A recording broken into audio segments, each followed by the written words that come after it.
Okay, so I just wanted to welcome everybody to today's presentation. A couple of housekeeping things as we get started here. If you just wanted to put yourselves on mute as the presentation is going on, and then feel free to unmute yourself and you can ask Darlene any questions that you may have, or if you feel more comfortable and want to use a text chat, you can do that and I could relay those questions to Darlene. So I, again, want to welcome everybody, and I want to welcome our guest speaker, Darlene Tripp from Hello Darlene. I'm just going to do a little bio here and then I'll hand it over to her. So, oh, sorry, I pulled the wrong one up. Sorry, just bear with me here. Okay, sorry. Say hello to Darlene. Retired from the financial industry after 34 years. Her second act is as a professional organizer and life and senior transition consultant. Her superpower is organizing any and all things. She helps clients both in person and virtually to bring calm and chaos and love, bring calm to chaos and love spaces in their home again. Virtually professional organizing is a total thing in 2021 and beyond. Her shining superpower is organizing all things document related, helping individuals and families be ready for any kind of emergency. Legacy document planning in case of a medical emergency, and first-time home buyer binder systems that are simple and easy to use. Welcome, Darlene. Thank you so much, Lori. Okay, I'm going to go ahead and share screens.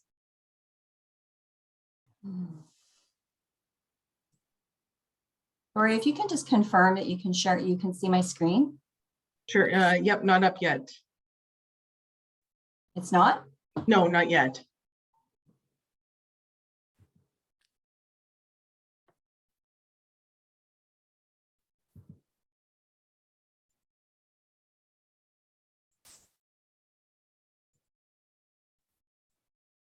Here it is now.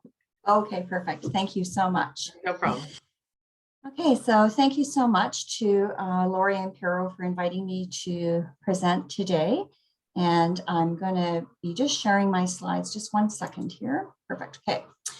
So what I want to talk about today is not only organizing your spaces, but organizing your mind, your space, and your time when you think about getting organized as a kickstart for 2022. So as entrepreneurs, we're all super busy and on the go, and there have been some erratic years as far as, are we working at home or are we working in the office? So there's been a lot of inconsistencies. So although I don't like to take too much time looking in the rearview mirror, I really want you to just kind of take a second and close your eyes. And I want you to just envision your current workspace, your calendars and your time management systems in 2021, any tech tools or digital file systems that you have, paper processes, document systems, planning and project completion. And these are all areas that if you just take a quick few minutes to reflect on whether or not they worked or didn't work for you in 2021, they can have a lot of huge impact going into 2022 for improvements and ways to focus on your business. So those are a lot of different things that we use on a daily or weekly basis as business owners that are so critical to our business. So the other thing I want you to do is think about decluttering your mind. So we're constantly taking in information. Our brain is like an information mountain. We have reference materials. We usually have brain dump sheets, journal books, sometimes incomplete tasks that we sort of leave to the side that are sitting there waiting for us. And all of these things that we hope to get to and we don't always get to, they do have a tendency to clutter our mind. And they act as items that we feel we have to action. They feel like to-do items on our list. And so that can really impact where we're going when we're working on different projects. It can feel like we have too much to do when sometimes, for example, it's a reference material that we printed out and we were hoping to read and we didn't get to it. So we leave it in a pile and then the pile gets bigger and then it feels more overwhelming than it has to be. So I really want you to think about which of these things that you have within your workspace And are they things that you can put aside and say, these are pieces of information, ideas that I had for 2021, and I'm going to file them away in case I need them, but I'm going to start 2022 fresh. And there may be a few things that you keep to bring forward, but I would really encourage you to see if there's a way that you can literally just file them away and then see in 6 months if you actually needed any of those items. And if you don't in 6 months or even 4 months, set yourself a deadline, then there may be an opportunity for you to be able to shred or file or get rid of any of these items. Very freeing, actually. So journal books, for example, a lot of people have journal books. I think every home I go to, people have multiple journal books on the go where they're taking notes for different things. And it's very freeing, actually, to let go of that and just start anew. Sometimes you want to bring information forward, but many, many times it's information that we can let go of because we can source it somewhere else. So now, again, I want you to kind of just literally do a 360 in your space, almost act as if your chair is doing a swivel. And I want you to think about how your workspace is set up. So do you need to do a bit of a tidy up or clean up before 2022 kind of gets really into gear? We're early February, so we still have time. Are there things that we could purge or archive? So back to those information items, or maybe files like customer files that are for 2021 are another good example of items that we should automatically clear away at the beginning of the year. When we reflect on systems that we used in 2021, is this an opportunity for us to maybe set up a different system because the system we used in 2021 did not work? I highly encourage labeling containers. You can see in this picture, in the example, there are many labels on the containers, and there's a real visual reminder that happens when containers are labeled and items are assigned a home. And labeling helps to train our brain to remember where items are supposed to go. So it's a visual reminder to put things away. And how do you want to set up a space that is calm?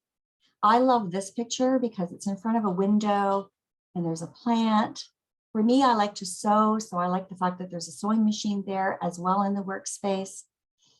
You know, maybe, you know, an essential oil diffuser, anything that for you will make you feel like your space is calm, whether it's lighting a candle, having fresh flowers, but you should have something within your workspace that allows you to feel like it's a calm place to go to. So when you think of your workspace, again, also be thinking about that 360 if you were swiveling your chair. So it's everything that you need within that 360. So your stapler, you know, your pens and pencils, any file drawers, any other essentials that you need to be able to operate on a day-to-day basis. So next, I want to talk about business activity systems because they're so important to the small business owner. So many individuals have project planning trackers, and these are really great tools to help us stay on track of projects that we're wanting to do from quarter to quarter. It acts as a to-do list, and we should really have that separate from any other to-do list because it's an activity on its own. The other thing I would encourage is just by nature, we have a tendency to use to-do lists that are generalized. And everyone has unique things within their business or their personal life that they like to get done. And so having a customized to-do list can be really powerful. So for example, if exercise, so I have a client actually who had me create a to-do list for her. And she wanted a specific category on her to-do list that was related to exercise because that self-care was so important to her in the middle of the day. And she actually had it documented how many minutes she wanted to have happen every day. And she includes that as part of her to-do list on a daily basis. And I think that's a great example of how if you customize a to-do list, it can really help you with tackling tasks every day. And also what follow-up systems we have in place. So if we have a place to kind of house those follow-up systems, whether it's digital or paper-based, It helps us not carry that forward with us in our mind for the rest of the week, and then set up a day of the week where perhaps that's your follow-up day. So for me, for example, Mondays are my follow-up day. I take a look at my CRM and take a look at who I need to call. And then for the rest of the week, I don't really need to think about that task because I've completed it. And it really helps free up that mental space. Also, if you have promotional strategies that you're planning, that really goes along with the project planning trackers, and to have those kind of intertwined in your business activity systems.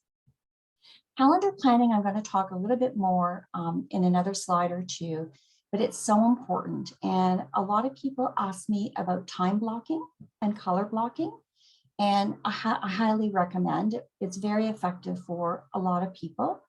But having a calendar system that works for you and finding ways to minimize the work for you with your calendar system. So if there are things that you can automate, for example, like having an online booking system through your website or another platform.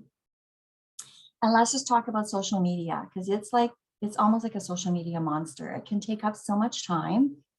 It is it's so critically important to our businesses right now.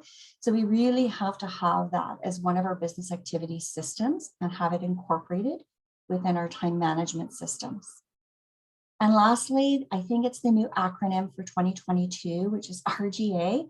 So what are those revenue generating activities? And how does that fit into your organizing of your business in 2022? So the thing that everybody asks me about is paper all the time.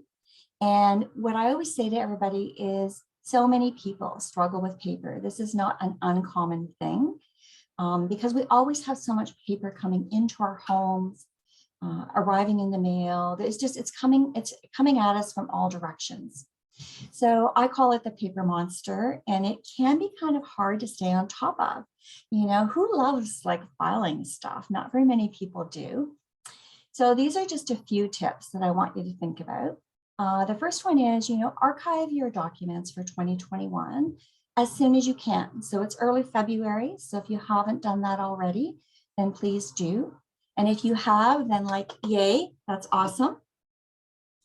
Second of all, organize your tax information as early as possible. Gather what you can as early as possible. I know I've seen a lot of posts lately on social media of business owners kind of, groaning and moaning about finding tax information. So this is also a good opportunity to think about what system did you have in place last year to capture all of those documents that you need throughout the year to make it easier at the start of the following year when you have to organize your taxes. So I have lots of information around that if anybody wants to connect with me after today, because it's actually a very common struggle, and it works differently for each individual depending on what kind of business that you have. I also want you to be realistic when it comes to paper, because like I said, paper is just always coming in. As much as we want to be digital, paper is just a reality. I worked for a bank, and as much as they tried to be environmentally friendly, it's almost impossible to eliminate paper in that sort of environment. And there are many other businesses and such that are in the same place. It's just, they have to do it. It's legislation. So you have to be realistic, and you have to have a system in place. The other thing to think about is when we're in that 360 workspace, we really want to focus on active files. So files that we are working on consistently, that we need to reference a lot. And then we want to think about archived files. A good example of that just in our personal life would be perhaps like a file for our mortgage papers or our property deed. Those are papers that we need to keep, but we don't need to have access to them all the time. We maybe access those kinds of files once, maybe twice a year, or we're just filing information when it comes in. And archive files can be filed anywhere. They don't need to be in your office. They don't need to be near your desk. And in fact, sometimes it makes it easier to stay on top of filing if the archive files are located somewhere else. Because when archived and active are together, sometimes it can be a really large filing system. So you could have it in a different room. It could be in a file box, downstairs in your family room, whatever works for you, but it doesn't have to be in the same place if you don't have the space. And the other thing, of course, is it's really important to try to purge as often as possible. So build that into your calendar. Maybe take, an hour once a quarter or once every 2 months, whatever works for you, and just quickly go through what you have and purge anything that you can. And a good example I'll give of that in our personal life is investment statements. A lot of times we will keep investment statements for the entire year. And that sort of thing we will get frequently in the mail, where really we only need to keep the beginning of the year and the end of the year. Because what happened in the middle was, if you're invested in mutual funds, for example, it's just what's going up and down. But what you want to know with investment statements is what happened at the beginning of the year and where did I end up at the end of the year. And so that's a good example of that file. You could actually go and purge anything that was in between, because you wouldn't necessarily need it going forward.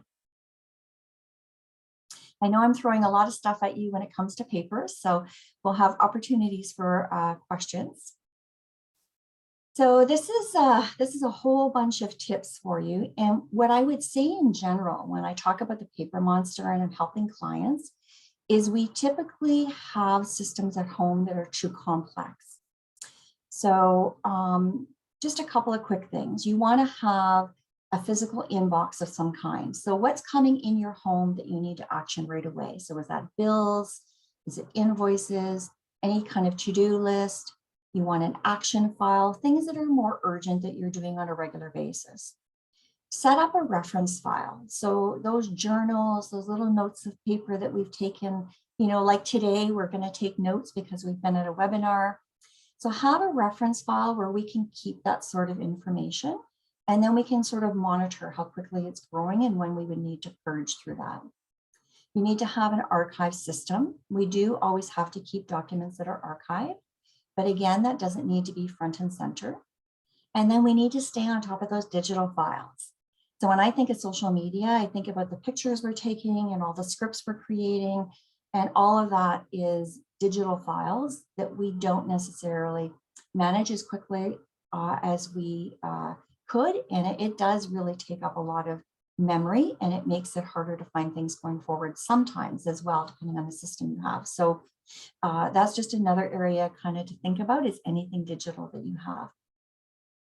But in general, what I would say is most people set up microsystems, meaning they have a file folder or file category for every topic. So an example I like to use is utilities. When we think of utilities, that's our bell bill, our hydro bill, our gas bill, our water bill, those sorts of things. Some people will have a file for each of those individual utility companies, where really if we had one folder that was just for utilities, that would really minimize the filing we had to do, and it's still all in the same category. So it's still easy to find if we need it at the end of the year. You could still file it somewhat in the same category within that same file system, but it does just make it easier if you have less files or categories, I should say, to file when you're going to file. It needs to be easy to maintain. So if it's too complex, sometimes that's why we don't get to our filing, because it's kind of like, oh, we have to go and file, and it's not my favorite activity, and maybe the system isn't working for us and we haven't realized that. So really think about that micro and macro piece and how your current systems are set up, and if there's a way that you could change that up. I always encourage you to have a shred, a recycle, a file, and action category in your office. So if you have the room in an office space to have a shredding bin and a recycling bin, that really helps to stay on top of those two things right away. And then always have a category for items you need to file if you can't get to it right away, or if someone else does it for you. And then also a category for action items. And then lastly, you have to build these paper tasks into your daily and weekly routine. And I know a lot of people don't love it, but if you do build that into your routine, even like 30 minutes a week, you'd be amazed at how much easier it is to sort of stay on top of the paper monster. I'm going to pause here for just a second, Lori, and let me know if there's anything I need to address right away in the chat. Okay, there's no questions in the chat right now. Okay, good. So the other thing I want to say about the paper monster is you have to be ruthless. So we have a tendency to not really action paper items. So really when you're going through to decide, do I need to keep this or not? You want to ask yourself some of these questions. So do I need to action it? Is it an important actionable item? And if so, you need to keep it. Is it recent?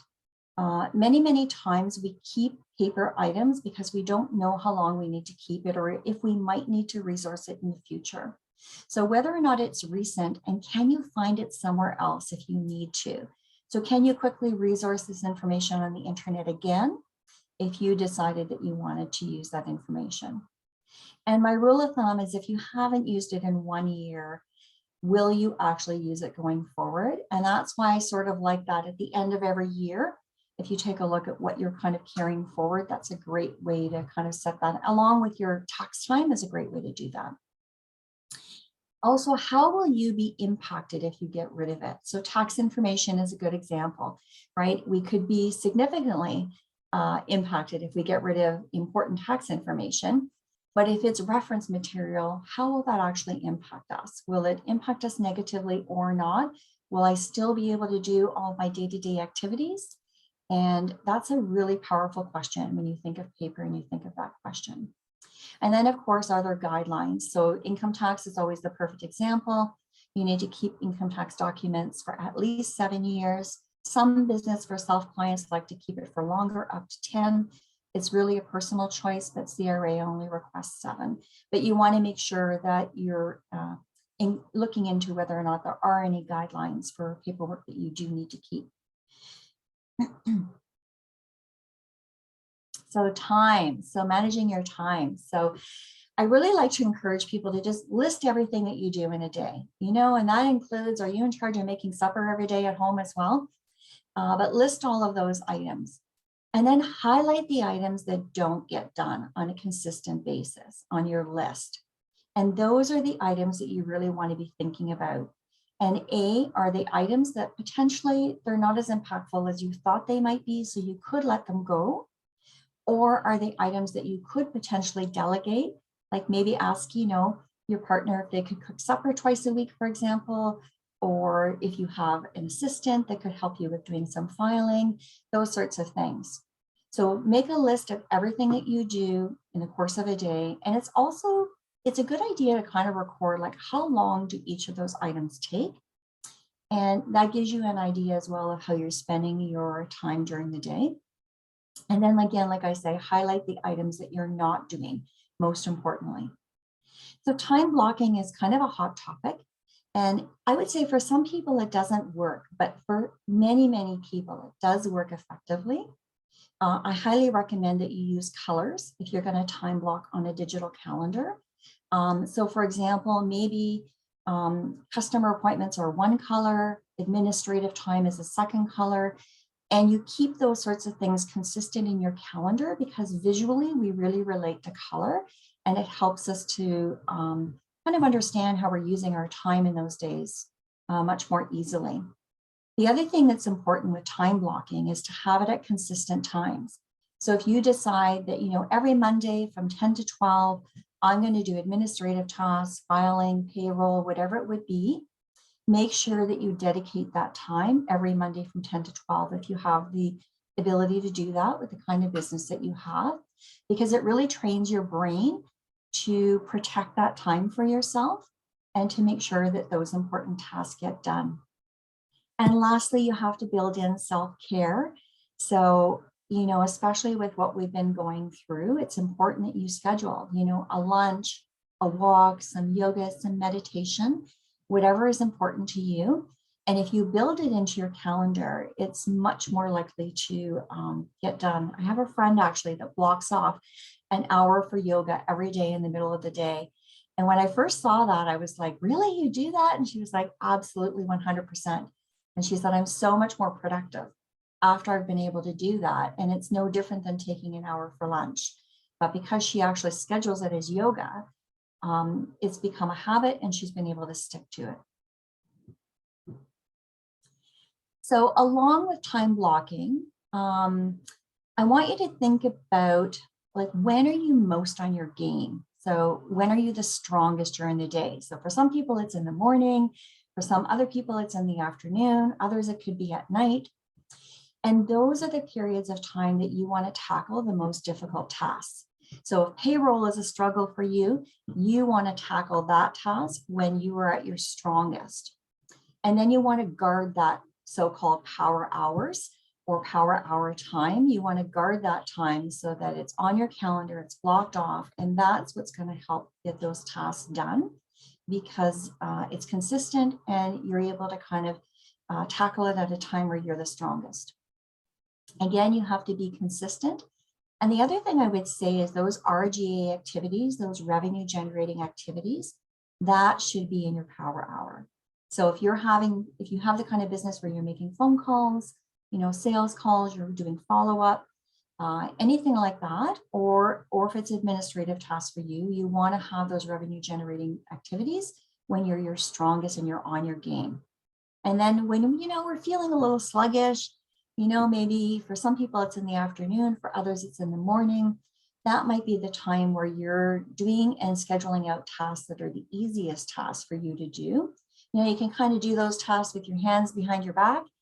And that might also be the time where you want to schedule in some additional quick 15-minute breaks if you're able to, or have some lower energy tasks. For some people, it can be administrative tasks. For other people, administrative tasks might have to be when you're the most productive and when you have those power hours. So the other thing I would say, just as a business as well, is again, really think about having that customized list. So when we think of our home, we often have systems for our home, and we need to think about the systems that we have for our business as well. So we would have a home organized system, we would need a business organized system. We should have a binder or a file drawer to keep all of these things that we use on a regular basis. So I kind of equate those two things to the same, but they should be separate. They should be separate systems. And you can have a binder, a business binder, you could have a drawer, it could be a desktopper, they're very effective as well, but something that helps you kind of keep all of that important business information in one place and all of your business related activities. So a to-do list, maybe your project planning, all of those items together. And either incorporate business finance within the same binder or system, or have a separate system, but keep it separate from your personal so that you build this into your weekly business routine.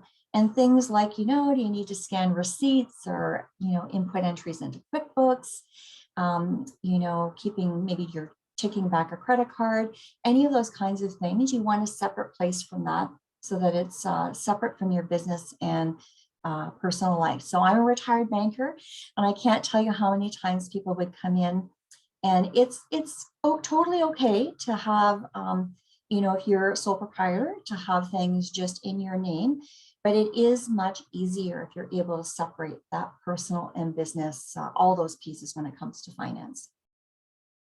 And again, like I said earlier, have some sort of project planning tracker for those larger projects that you're hoping to work on that are going to help you grow your business. And these are all the kinds of things that you would have in a business organization system or binder.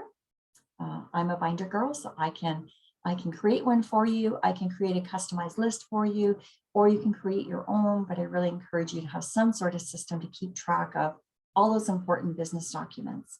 So think about if something was to happen to you tomorrow, where would somebody find your business registration, all the information with your business account, all of that business information that you would need to share, that information needs to be accessible. And just lastly, I'm hosting a Q&A on, because I do legacy planning. I have a huge focus within my business as well around all of those important documents in your life. So I am hosting a Q&A. It's free to attend. It's called A Gift of Love, Estate and Legacy Plans. And I'm hosting it in conjunction with a local lawyer in North Bay. Because if there's a will, there's a way to get things done. That's great. Thank you so much, Darlene.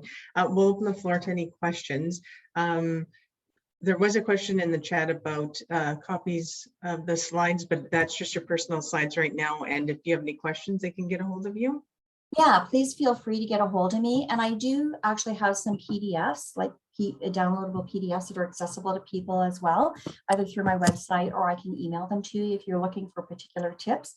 Income tax organizing is one that I can send out to anybody if they're interested, because that's a common question that I get is, what do I do with all my income tax stuff and how do I organize it in an effective and efficient way? So feel free to reach out personally. And any organizing consultations, the initial consultation is always free. I service clients virtually and in person. And I know it sounds weird to do organizing virtually, but the Professional Organizers of Canada had to convert to virtual during the pandemic. And so that was something that they taught everybody to do. And I was lucky because I started my business after they had already been doing that. So my business has been virtual from day one. And although it sounds a little weird, it's quite effective. And it's also sometimes a more cost-effective way to do some organizing as well. So we do virtual organizing, we have a conversation, then we leave you usually with some homework, and then we come back and regroup and do more organizing as well. And yeah, and we can have a conversation initially about anything that you might have, questions about. Yeah, I'm on Facebook and I'm on Instagram, and I put my website here, and you can get links to both of those from my website directly, or I'm actually just Hello Darlene .ca on everything. It's pretty easy to find.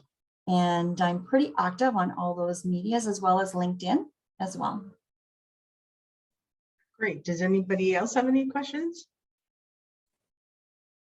No, can I say something? Yeah. For sure. Can I say something? I just wanted to say that I'm a pack rat at heart. And so you had me look around the office and I'm like, everything's on the floor. Does that say anything? Everything I have is on the floor. So I have like pathways to my desk area, but I follow your decluttering site on Facebook. So those tips that you have on there to like do things in baby steps really helps because sometimes it's way so overwhelming that I have, I'm a career girl and not a cleaning girl. So it shows. Well, and the other thing I want to add is it's very common for people to tell me, I think I'm a hoarder, or I think I have a real problem. And honestly, what I have learned, not only in my work life and helping different kinds of personalities be organized, because I used to always be a leader of a team and there were always multiple people that'd be super organized and some would be not organized, and we would sort of have to help them regroup. But that's just, everybody is different, and our brains all operate differently. So a good example is people who are creative are oftentimes not as organized. There are definite connections to how we learn, our learning styles and organizing systems. And what I would say is if you have an area in your home or something that you're struggling with, it's likely because the system is not working. We may have seen something on Instagram or on a YouTube site, and we're like, oh, that sounds like a great system. I'm going to try that. But it maybe isn't a system that works for us. It doesn't align well with how our brain works. And that's what, as professional organizers, we really help clients do, is figure out a system that you're going to be able to maintain, and one that works for you, one that's customized for you. I can honestly say, I don't know how many paper systems now I've helped clients with, and not one of them are the same. They all have very similar guidelines because I operate that way, but they're all very different. And it's based on what you have in your home, what your personality style is like, and what your lifestyle is like. If you have a busy lifestyle, if you like doing this kind of thing or not. So it's very unique for everybody, but there is a solution. I guarantee you that. That's great. Thank you very much. Yeah. Yeah. Sean said, thanks, Darlene. Lots of great information. I'll definitely check out your website and Facebook. Yeah, I do have a declutter club on Facebook as well, where I give different tips and tricks, both within your home and paper systems, than I do on my other social media sites. And there's a direct link as well on that from my Facebook page. And like I say, all consultations are initially free. We can chat about your space, and then we can come up with a system that would work perfect for you. I also don't want anybody to feel bad when they have clutter as well, because you know, there's a lot of guilt that goes along with clutter in general and managing these sorts of things. And life just happens. You know, life happens. Stuff in our life happens. We're all busy, and it's not always a priority, but it does have a mental health impact. I can tell you that 100%. Honestly, after every project, I think that's what's the most rewarding for me in a second career, is clients just sort of feeling that weight off their shoulders. And it's almost like a breath of fresh air for them. They feel like it's a restart. It's something that they're going to be able to manage. And yeah, so. Well, that's perfect for sure. Is there any other last minute questions anybody has? No. Thank you so much. I really appreciate the tips. And I just started going through my paper monster pile. Yeah. Paper, honestly, is probably one of the largest areas that people usually struggle with. So don't feel bad. It just means you haven't maybe got a system that's working for you in your lifestyle, within your space. And, you know, think too, we all have different spaces. Some of us right now are working at the dining room table. Some of us have, you know, we're working in an office. Some people have a dedicated space in their home where they can close the door. Some people have had kids at the dining room table and they're working at the dining room table. So, you know, there's a lot there to kind of unpack, and that contributes to all of this as well. So be kind to yourself, and just know it's a different system that you need potentially. Well, thank you so much, Darlene. This really helped a lot. And please feel free to reach out to Darlene if you have any questions, and like her Instagram and follow her on Facebook. And we really appreciate this. And she just put her email on the chat. So thank you so much. And thank you everybody for joining us, and hope to see you everyone next week. Thank you very much, everybody. Have a great day. Bye.